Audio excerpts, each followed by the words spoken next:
O mal foi derrotado, mas o que ele fez, as consequências do que ele fez, persistem. Olá! Hoje eu vou falar sobre o que eu achei de mais assustador e perturbador em Weapons, ou A Hora do Mal, como foi traduzido, que é um filme de terror que lançou e tá bem hypado. E para isso eu vou usar Senhor dos Anéis, Harry Potter, Star Wars, Titanic, então fique comigo para ver se tudo isso dá certo, porque eu não tenho certeza. Para começar, eu queria falar de uma diferença muito estrutural entre o Senhor dos Anéis e Harry Potter. É claro que tem mil diferenças, mas eu quero falar de uma específica que talvez não seja dita o suficiente ou falada o suficiente e que é muito significativa. O final de Harry Potter, as últimas linhas, se não me engano, e eu vou confirmar, mas é alguma coisa assim. A cicatriz não coçava há 19 anos, tudo estava bem. Literalmente termina com tudo estava bem. A cicatriz de Frodo, por outro lado, e eu tô falando da ferida que ele leva no primeiro filme, continua a doer depois da aventura. E ele não se recupera da aventura. Na verdade, essa ferida continuar dolorida e nunca cicatrizar é representativa de como ele, psicologicamente, também não se recupera completamente da aventura. Então, assim, a gente pode falar que os dois finais foram felizes, certo? Bem venceu o mal. Só que em Harry Potter, o bem vence o mal e fica tudo bem. Enquanto no Senhor dos Anéis, o bem vence o mal, mas isso tem um custo psíquico. Então as coisas não ficam completamente bem, né? A Terra-média é salva, mas as consequências traumáticas ficam. E eu tava vendo um vídeo no YouTube, eu vou tentar achar o canal do cara, porque eu não salvei, mas enfim, eu espero achar. Em que ele fala, assim, sobre Titanic. Se o Jack tivesse sobrevivido, a relação dele com a Rose teria dado certo. E ele dá um monte de argumentos do porquê essa relação não teria durado nada. E eu concordo, porque é uma relação narcísica, do tipo que eu falo no vídeo do Estou Pensando em Acabar com Tudo, né? Em que ela é um ideal pra ele, assim, de riqueza e luxo, enquanto ele é pra ela liberdade e viagens e uma vida exótica. Quando ela fala draw me like one of your French girls, né? Tipo, ela tá querendo se colocar nesse lugar, sabe? Nesse lugar pra ele que é, tipo, de aventura e de riscos e etc. Também as francesas são muito exóticas. O fato dela passar a vida inteira pensando nele também é exatamente porque ele morreu, né? É uma ótima desculpa pra, tipo, continuar com o seu sintoma ou deixar de viver sua vida, né? Aquele que podia ter sido e que não foi. Então, enfim, no final das contas, é a vida, né? Tipo, não existe um final e ponto. Só que a gente tá muito acostumado a olhar pra maioria de filmes e mídias em que o que acontece é exatamente isso, assim. Um final feliz é um final triste. Um final ruim é um final bom. Mas eu tô tentando falar aqui de um final que é feliz, mas é ruim também. Tem problema, né? Então, da mesma forma que a gente pode conseguir acessar finalmente um trauma e lidar com ele e aparecer outros. Eu acho que é por isso que as pessoas ficaram com tanta raiva do filme Os Últimos Jedi. A última trilogia, o segundo filme, ele foi dirigido pelo Rian Johnson. Pra quem não sabe, o Rian Johnson é o diretor de Knives Out, que é um filme que é incrível, por favor assistam. E a continuação dele também é muito, muito boa, então, enfim, assistam. Esse cineasta, ele é genial com fazer o gênero se transformar, sabe? Refazer, reformular um gênero, tipo, torcer as expectativas do espectador a respeito do gênero. E é exatamente isso que ele faz em Os Últimos Jedi, né? Quando a Rey chega finalmente com o sabre de luz do Luke, a cena que todos os fãs ficaram indignados, né? Ele já viu o sabre de luz. Por quê? Porque agora, apesar do filme, do último filme antes desse, que na verdade é a primeira trilogia lançada, mas a segunda trilogia na ordem das trilogias, acaba com todo mundo feliz e os Ewoks dançando. Então, você vê depois um Luke desiludido, triste, que virou sei lá, que se isolou do mundo e que manda merda, o sabre de luz, é muito difícil de aceitar. Porque, enfim, depois do final do filme, a vida continuou, né? E o Rian Johnson trabalha isso muito bem, sabe? O que os personagens, onde eles estão? A Leia já não tá com o Han Solo, né? Todas as coisas que a gente amou que aconteceu foram desfeitas, né? E as pessoas ficaram muito indignadas, e não é à toa que no próximo filme eles trouxeram o J.J. Abrams de novo para dirigir, porque o J.J. Abrams basicamente copia a trajetória do herói e copia os primeiros filmes e só faz a mesma coisa o tempo todo. O tempo que eu perdi vendo Lost, gente, eu nunca vou ter de volta. J.J. Abrams pra mim representa tudo que tem de errado na indústria, de ficar repetindo a mesma fórmula o tempo todo. E Rian Johnson pra mim é exatamente o oposto, é pegar a fórmula e reestruturar a fórmula. Enfim, eles trocaram de diretor, porque o Rian Johnson fez coisas que deixaram os espectadores putos. Então mostra o quanto é difícil pra gente mudar, né?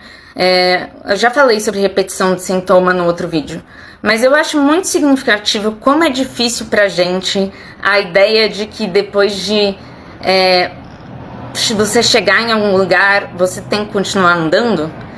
E o final feliz é o que a gente mais gosta e mais se sente acolhido. Então o final de Harry Potter é muito acolhedor, assim, porque parece que não importa o que ele passa, tudo fica bem no final. Enquanto o final do Senhor dos Anéis é difícil de ver. Tipo, depois de tudo que o Frodo... Meu Deus, esse ato falho! Desculpa. Depois de tudo que o Frodo passou, ele ainda tá sofrendo. Que osso de assistir isso.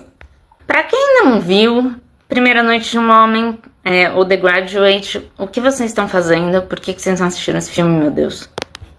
A história é a seguinte. Ben é um cara que acabou de se formar.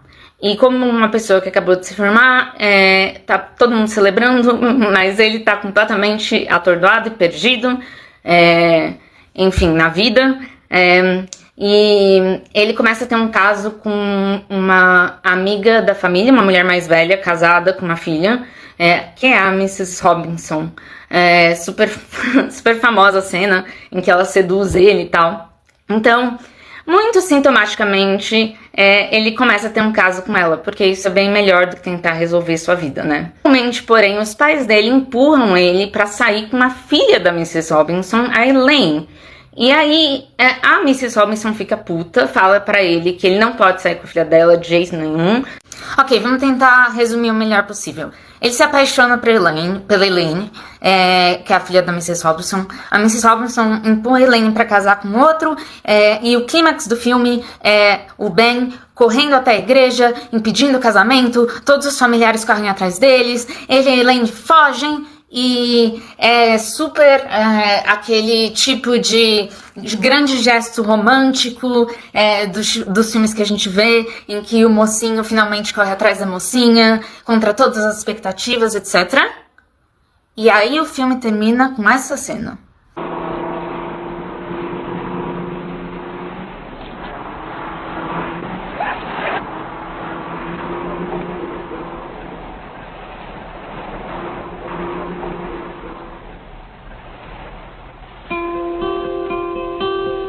Hello darkness, my old friend, I've come to talk with you again, because a vision softly creeping left its seeds while I was sleeping, and the vision that was planted in my brain still remains within the sound of silence.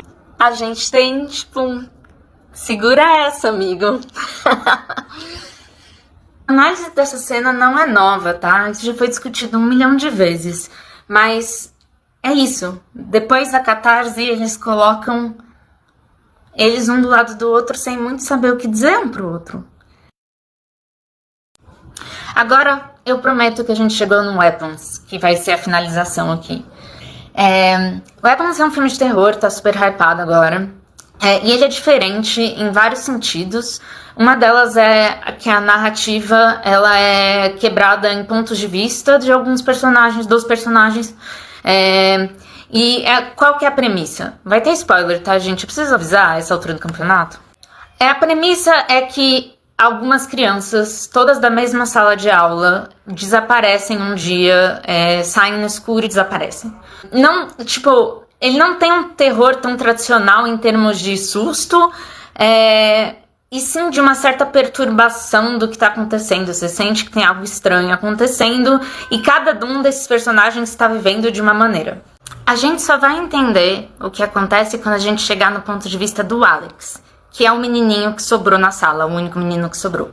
O que acontece é que veio uma tia dele, que é uma bruxa, que suga a energia, não é explicado exatamente o que ela faz, mas ela deixa os pais dele como mortos-vivos, semi-vivos, assim, catárticos, e é ela que pediu pra ele trazer coisas das crianças, pra ela capturar as crianças, aparentemente pra sugar a energia delas também. E aí, no final, a gente tem um clima assim, que o Alex faz a mesma bruxaria que ele viu a bruxa tia dele fazendo, pra fazer com que todas as crianças corram atrás dela. E é uma cena até hilária, assim, tipo, ela passando por casa, quebrando vidros, correndo que nem uma louca. É muito satisfatório de ver depois do que ela fez, assim, tipo, todas as crianças rasgando a cara dela e ela se, sabe, tipo, desmontando na mão das crianças.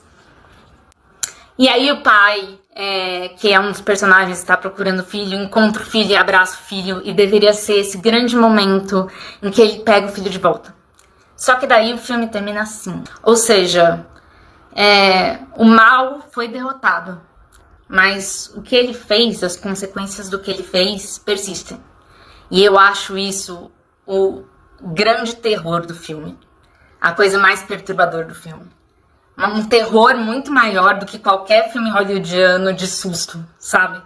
Um terror que fica com a gente. Essa ideia de que o maligno, mesmo vencido, o que ele fez vai estar nas entranhas dos envolvidos. Tem uma menininha que faz uma voice-over no filme e a gente nunca sabe quem ela é, mas tem duas coisinhas que eu queria apontar antes de terminar o vídeo sobre isso.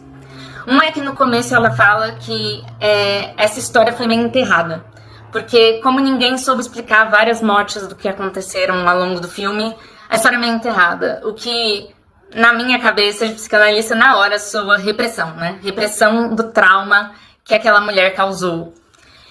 E daí também, no final do filme, quando a gente vê o pai carregando o filho catártico, que é super perturbador, ela fala que algumas crianças estavam voltando a falar.